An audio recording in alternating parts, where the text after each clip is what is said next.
ವಿಷಯ ಹೇಳ್ತಾನೆ ಎನ್ನುವ ಕಾರಣಕ್ಕಾಗಿ ಕಿವಿ ಅರಳಿಸಿ ಆಲಿಸಿದೆ. ಆಡಿದ ಮಾತೆಂದದ್ದು, ಮಾಡಿದ ಅಡಿಗೆ ವಿಷ ಆಗುದ?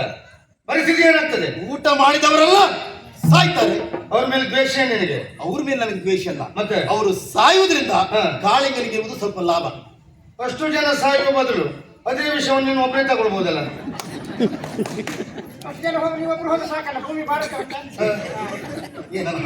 ಹಣ ಕೊಡಬಹುದು, ಸತ್ತವರು ಮತ್ತೆ ಬದುಕಿ ಬರ್ತಾರೆ. ಸತ್ತವರಲ್ಲ ನಿನ್ನ ಕುಟುಂಬದ, ಆದ್ರೆ ಧರ್ಮಾರ್ಥವಾಗಿ ಅವರನ್ನು ಕೊಲ್ಲುವುದು ಸರಿಯಾ?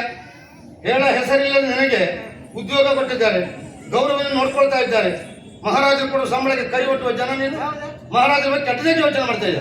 ಈಗ ಒಮ್ಮೆ ಹೇಳಿದಕ್ಕಾಯ್ತು, ಇನ್ನೊಮ್ಮೆ ಹೇಳಿದ್ರೆ ಜಾಗ್ರತೆ. ಹಾಗಂತ ಈ ವಿಷಯ ಇಲ್ಲಿ ಇಟ್ಟುಕೊಳ್ಳುವುದಿಲ್ಲ, ಮಹಾರಾಜರಲ್ಲಿ ಹೇಳಿ. ನಾಳೆ ದಿನದಲ್ಲಿ ನೀನು ಇಲ್ಲಿ ಇರ್ಲಿಕ್ಕೂ ಇಲ್ಲ, ಬೇರೆ ಕಡೆ ಹೋಗ್ಲಿಕ್ಕೂ ಇಲ್ಲ. ಅಷ್ಟು ವ್ಯವಸ್ಥೆ ನಾನು ಮಾಡ್ತೇನೆ.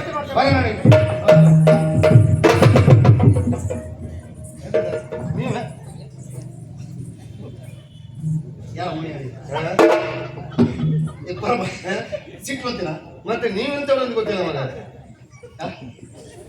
ಗೊತ್ತಿಲ್ಲ ಬೇಸರ ಆಯ್ತು. ಬೇಸರ ಆಗಿದೆ. ಈ ಮಾಣಿಕ್ಯಪುರದಲ್ಲಿ ನಮ್ಮ ಕಣ್ಣಿಗೆ ಕಾಣುವಂತ ಒಂದು ಸಾಕ್ಷಾತ್ ದೇವರು ಅಂತ ಹೇಳಿದ್ರೆ ಯಾರು? ಅವರೇ ನಮ್ಮ ಯಜಮಾನ.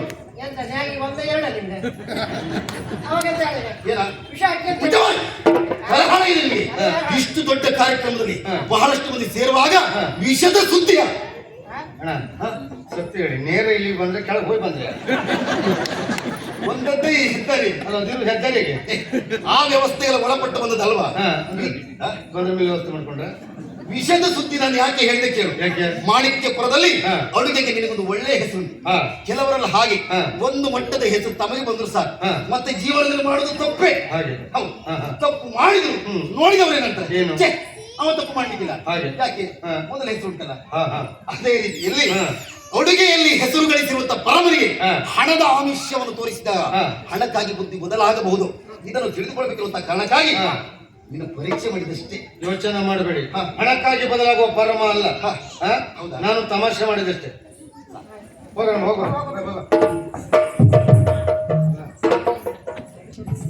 ಮಾಡ್ತೇವೆ. ವಿಷಯದ ಸುದ್ದಿ ಮಾತಾಡುವಾಗ ನಾನು ನೀನು ನಾಣಿ ಬಿಟ್ಟರೆ ಸದ್ಯದಲ್ಲಿ ಮತ್ತೆ ಯಾರಿಗೂ ಗೊತ್ತಿಲ್ಲ. ಸತ್ಯ. ನೀನೆಲ್ಲಾದ್ರೂ ಯಜಮಾನರಲ್ಲಿ ಹೋಗಿ ಕಾಳಿಂಗ ಬಂದ ಅಡುಗೆಗೆ ವಿಷ ಹಾಕ್ಲಿಕ್ಕೆ ಹೇಳಿದ ಈ ವಿಚಾರಗಳನ್ನು ಪ್ರಸ್ತಾಪಕ್ಕೆ ತರಬೇಡ. ಅವ್ರಿಗೆ ಬಹಳ ಬೇಸರ ಆಗ್ತದೆ. ಜೊತೆಯಲ್ಲಿ ನಮ್ಮ ಮೇಲೆ ಅಭಿಮಾನ ದೂರಾಗಿ ಹೋಗ್ತದೆ. ಅದಕ್ಕೆ ಏನ್ ಮಾಡ್ಬೇಕೀಗ? ಅಂತ ಆ ವಿಷಯದಲ್ಲಿ ಹೇಳಬೇಡ. ಹೌದಾ? ಬಿಟ್ಟು ಬಿಡು. ಆಗ್ಬೋದು. ನಾನು ಯಾರಿಗೂ ಹೇಳುವುದಿಲ್ಲ. ಒಬ್ರಿಗೆ ಹೇಳುದು ಮತ್ತೆ ಉಳಿದವರಿಗೆಲ್ಲ ಹೇಳ್ತೀಯ?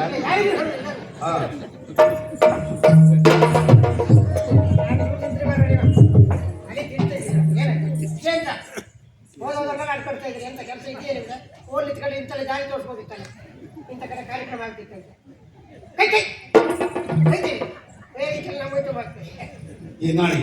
ಈ ಪರಮ ಇದ್ದಾನಲ್ಲ ಏನು ಸತ್ಯವಂತ.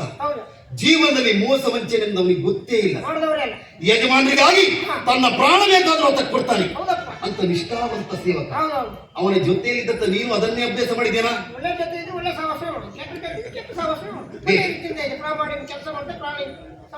ಖಂಡಿತವಾಗಿ ಅದುವೇ. ಒಂದು ಕ್ಷೇತ್ರದಲ್ಲಿ ನಾವು ದುಡಿಯುವಾಗ ಅಲ್ಲಿ ಪ್ರಾಮಾಣಿಕವಾಗಿ ದುಡಿದೇ ಹೌದಾದರೆ ಅದರ ಫಲಿತಾಂಶ ದೇವರು ಮುಂದೆ ಖಂಡಿತವಾಗಿ ಕೊಟ್ಟೇ ಕೊಡ್ತಾನೆ. ಆ ನಿಮ್ಮ ನಿಷ್ಠತನಿಗೆ ನಾನು ಖಂಡಿತವಾಗಿ ಮೆಚ್ಚಿದ್ದೇನೆ. ಆದರೆ ನಿಮ್ಮನ್ನ ನೋಡುವಾಗ ನನಗೊಂದು ರೀತಿ ಬೇಸರ. ಅದು ಯಾಕೋ ಗೊತ್ತಿಲ್ಲ ನಾಣಿ. ಈ ಬಡವರನ್ನು ಕಂಡಾಗ ನನಗೆ ಯಾಕೋ ಒಂದು ರೀತಿ ಕನಿಕರ. ಅಂದ್ರೆ ಬಡವರನ್ನು ಏನಾದ್ರೂ ಮಾಡಿ ಮೇಲ್ತರಬೇಕು ಅಂತ ಉದ್ದೇಶ ನನಗೆ. ಹಾಗಲ್ಲ, ಸಮಾಜದಲ್ಲಿ ನಿಮ್ಮಂತವರನ್ನು ಗುರುತಿಸಬೇಕಾ ಅಂತ ಮನೋಧರ್ಮ ನಾನು ಇಟ್ಕೊಂಡೆ. ನಾಳೆ ಇಷ್ಟು ವರ್ಷ ಅವನ ಜೊತೆ ಸಹಾಯಕನಾಗಿ ಕೆಲಸ ಮಾಡ್ಕೊಂಡಿದ್ದವ.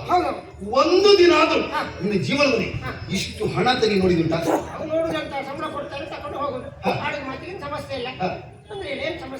ಅಲ್ಪ ಸ್ವಲ್ಪ ಅದ್ರಲ್ಲೇ ಜೀವನ.